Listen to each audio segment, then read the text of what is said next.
Hi boys and girls, it's Bored with Miss Reynolds, Better Off Reading Every Day. I have two brand new books. Nope, they're not new. I have two books, but they are on our brand new playground that I wanted to read to you right here at the entrance of the slide. These two books, the first one is called The Bear and the Bees, an Aesop fable retold by Annette Smith, illustrated by Pat Reynolds.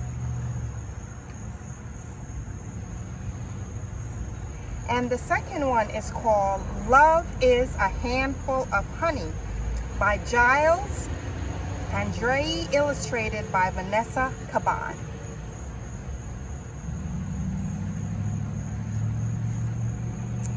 Right here on the brand new playground for our littlest of little one, Miss Reynolds has shown up and she has the playground all to herself. And what does she choose to do? Oh, to read two books about sweetness, just like you, honey and bees and bears. You ready? Let's do this.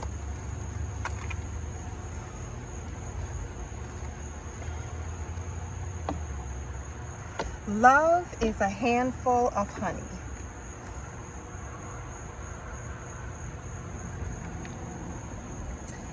Love is that high-flying feeling that makes you leap out of your bed.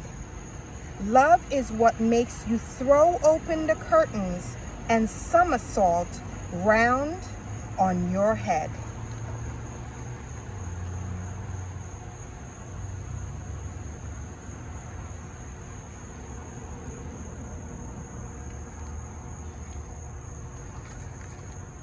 Love is that warm, cozy feeling, a cuddle that tells you you're sweet. And love is the feeling of laughing out loud when somebody tickles your feet.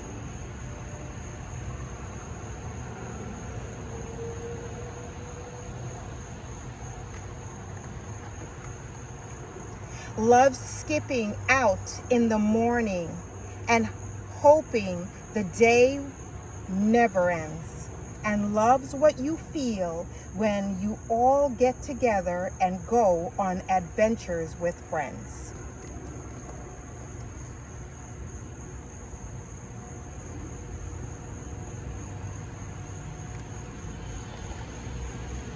Loves when you hide in the forest in places that nobody knows.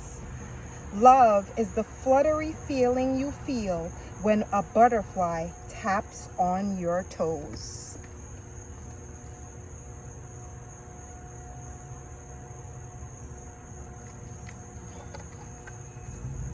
Love is a handful of honey and loves making friends with bees. Even the flowers are bursting with love when they're dancing about in the breeze.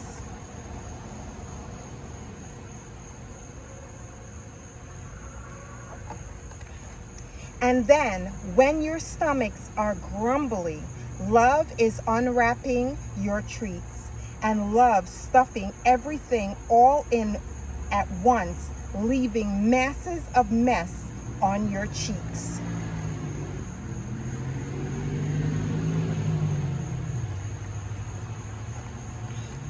Love is splish-splashing through puddles and loves getting soaked in the rain. Love is a rainbow that bursts through the sky when the sun begins shining again.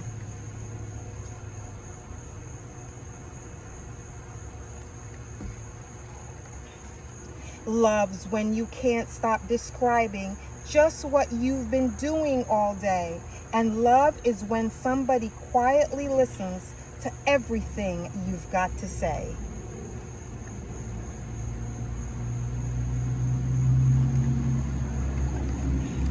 Love is a great bedtime story that takes you to faraway lands and loves when you want to to show someone you care, so you snuggle up close and hold their hands.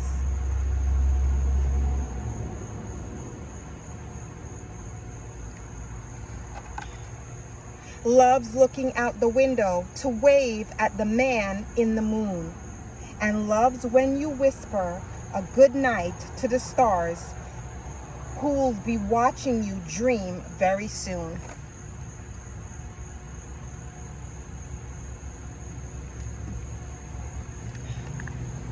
And then, when you're tired and sleepy, and you're cozily tucked up all tight, love is that last little cuddle and kiss that helps you sleep safe through the night. Good night.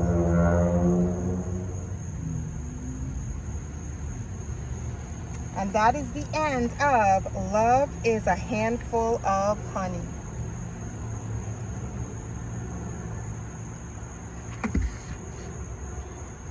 The bees, the bear and the bees.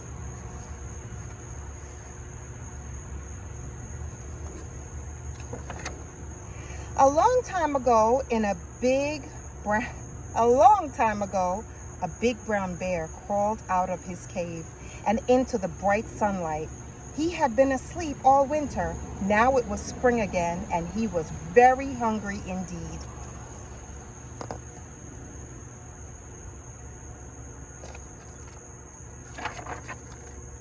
The bear paddled along through the forest, eating new green leaves from the bushes. Insects and mice and ground squirrels ran about in the long grass. One little ground squirrel put its head up out of the rocks, but quickly disappeared down into its hole when it saw the bear.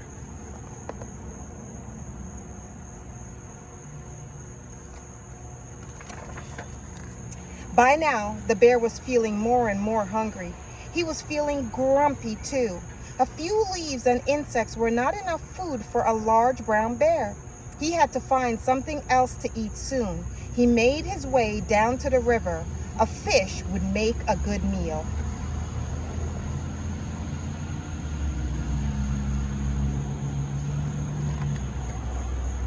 But just as the bear caught a fish, a bee began to buzz around his head. The bear shook his head, and the fish slipped out of his paw.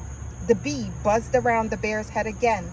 This time, it stung him right on the end of his nose. The bear was angry. He didn't like being stung on the nose, and he didn't like losing his meal.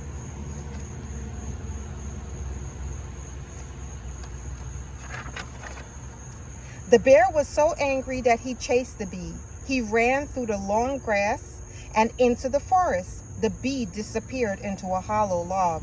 The bear began to attack the log. He scratched and clawed at the rotten wood until he had pulled it apart.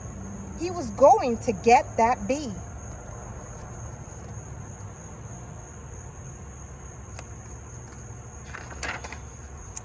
But lots of bees had made a nest in the hollow log. They were very angry when the bear woke their nest. They flew out of the log and buzzed crossly around and around the bear's head. The bear stood up on his two back legs and hit at the bees, but they just kept on diving and buzzing around his head.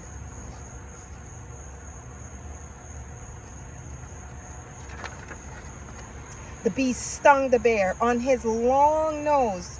They flew into his ears and mouth, and they even stung him on his tongue. The bear had to get away fast. There was only one thing that he could do to save himself. The bear ran back down the river and rushed into the water. Some of the bees followed him, but he stayed under the water until they had gone.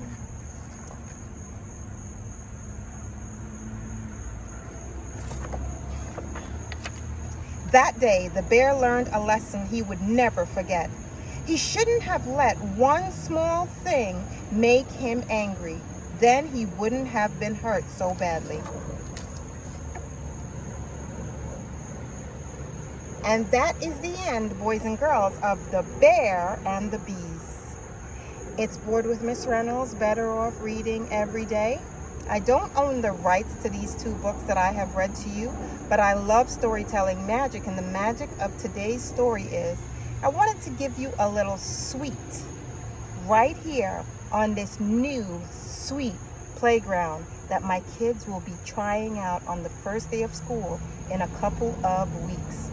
No, they're not bears and they're not bees, but they're definitely sweet, and they definitely will love climbing and jumping and running just like the bear did in this story. Sweet, right? Boys and girls, Better Off Reading Every Day is looking forward to a new school year. I know it's still August, we don't want to talk about that, but guess what? There's always time for honey. There's always time for sweetness. There's always time for bears. There's always time for poo. There's always time for bees. Like this one right here, which is actually my niece's.